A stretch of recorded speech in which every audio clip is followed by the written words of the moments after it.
একটা হায়নার গোষ্ঠী সারা বিশ্বে একের পর এক সন্ত্রাসী আক্রমণ, হামলা এবং যুদ্ধ চালিয়ে যাচ্ছে। আমরা দেখতে পাবো পৃথিবীর যে প্রান্তে, সেটা এশিয়া হোক আর ল্যাটিন আমেরিকা হোক, যেখানে মার্কিনদের বিরুদ্ধে কোন রাষ্ট্র, কোন দেশ কিংবা কোন রাজনৈতিক দল কিংবা মতাদর্শ যখন স্পষ্টভাবে বিরোধিতা করে, মার্কিন সাম্রাজ্যবাদের বিরুদ্ধে স্পষ্টভাবে বিরোধিতা করে, কিংবা ইসরায়েলি জায়নবাদের বিরুদ্ধে, প্যালেস্টাইনের মুক্তি সংগ্রামের পক্ষে স্পষ্ট অবস্থান যখনই নেয়, আমরা দেখতে পাই ওই হায়নার দল মার্কিনীদের নেতৃত্বে, ইসরায়েলের নেতৃত্বে একের পর এক আক্রমণ চালিয়ে যায়। কোন আন্তর্জাতিক আইন কানুন, নিয়ম কানুন কোনো কিছু তারা তোয়াক্কা করে না। তাদের কাছে এগুলো কোনো বিষয় না। তখন জাতিসংঘ বসে বসে আগুন চুষতে থাকে। আমরা কিছুদিন আগে দেখতে পেয়েছিলাম ওই ভেনেজুয়েলার মাদুরোকে তার দেশ থেকে তুলে নিয়ে আমেরিকা কিভাবে তাকে এবং তার স্ত্রীকে বন্দি করে রেখেছে। ঠিক একই পন্থায় আমরা দেখতে পেলাম কয়েকদিন আগে ওই ইসরায়েল এবং আমেরিকার যৌথ নেতৃত্বে ইরানে সামরিক অভিযান চালানো হলো, বোমা হামলা চালানো হলো, একের পর এক টার্গেট করে করে প্রাইমারি স্কুল, হসপিটাল এসব ধ্বংস করে দেওয়া হলো।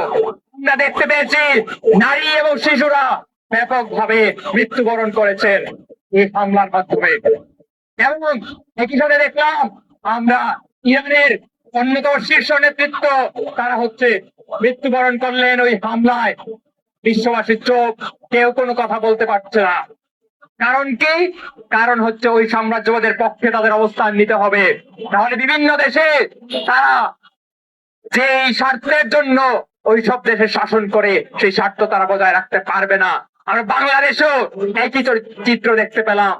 আমরা দেখতে পেলাম ওই যখন ইরানে আমেরিকা হামলা করছে, তখন বাংলাদেশ সরকারকে আমরা দেখলাম মিন মিন করে ইরানের বিপক্ষে বিবৃতি দিতে। এদেশের মানুষের পক্ষে সে অবস্থান নিতে পারে নাই, এবং একটা গোষ্ঠী দাঁড়িয়ে যায় তখন সাফাই গাওয়ার জন্য। বলতে চাই বাংলাদেশের সক্ষমতা নাই, বাংলাদেশে হ্যান চাই ত্যান নাই, এই ধরনের কথাবার্তা বলে এই ধরনের সাম্রাজ্যবাদের যে পাঁচারা বিবৃতি, সেগুলোকে সমর্থন দেওয়ার জন্য একটা শিক্ষিত মহল দাঁড়িয়ে যায়।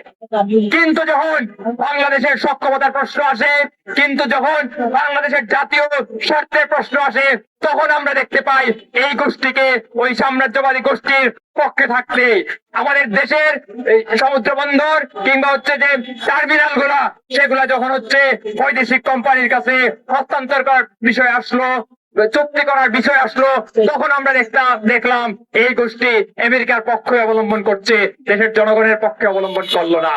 একইভাবে আমরা দেখতে পেলাম বাংলাদেশে আমেরিকার সাথে যে বাণিজ্য চুক্তি করা হয়েছে, সেই চুক্তির ক্ষেত্রেও তারা কোনো বিরোধিতা করে না।